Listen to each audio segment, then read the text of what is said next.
I can smell his leg wound before I can see him. A festering sore sustained after an abscess never properly healed and got infected over and over again.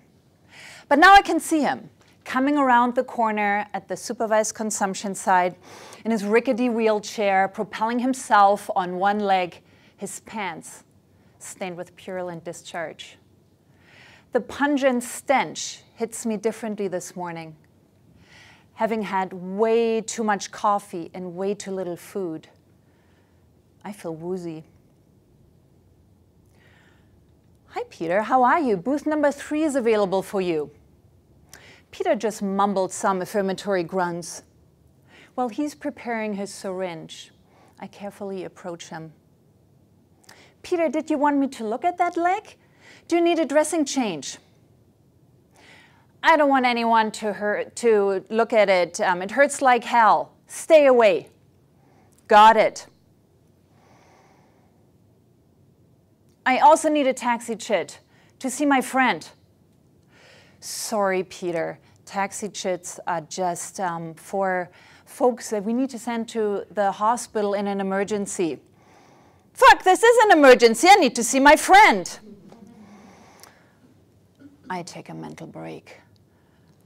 Why can't I just give him a taxi chit to go to the hospital? It would really make his day. No, consistency is important.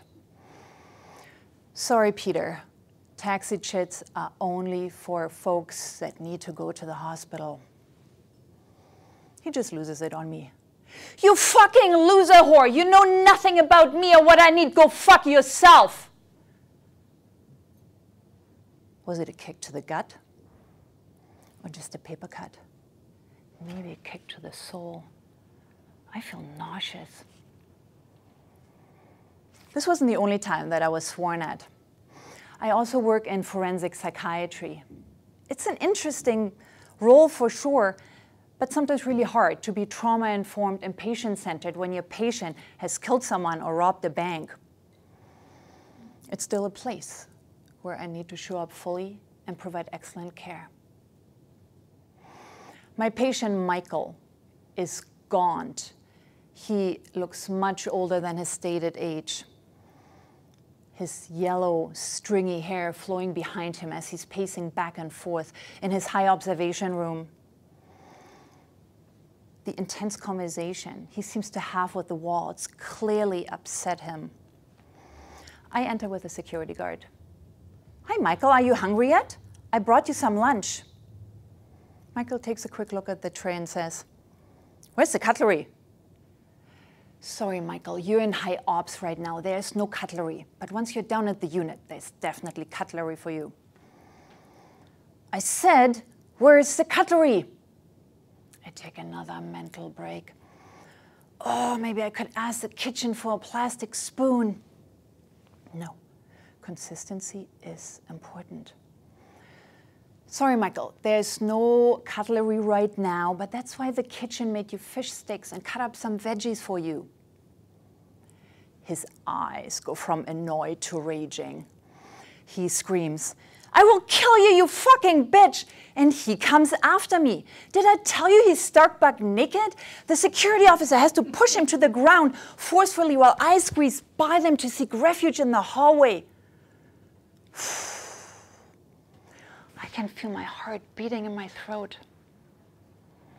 When I get home that day, I try to relax, and I grab my favorite book, The 4 Agreements, off the shelf. When I get to the second agreement, don't take anything personally, something clicks. I think about Michael and Peter and how their words really stung. But then something shifts.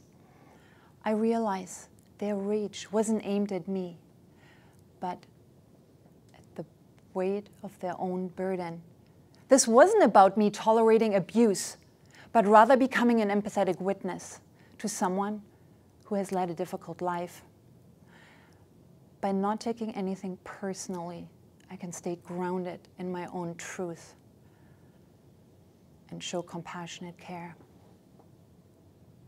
Interestingly, a few weeks later, I work in forensic psychiatry again. A friendly, well-groomed patient approaches me at the nursing station and says, "Hi, I'm Michael. I don't think we have met yet." And he's even wearing clothes.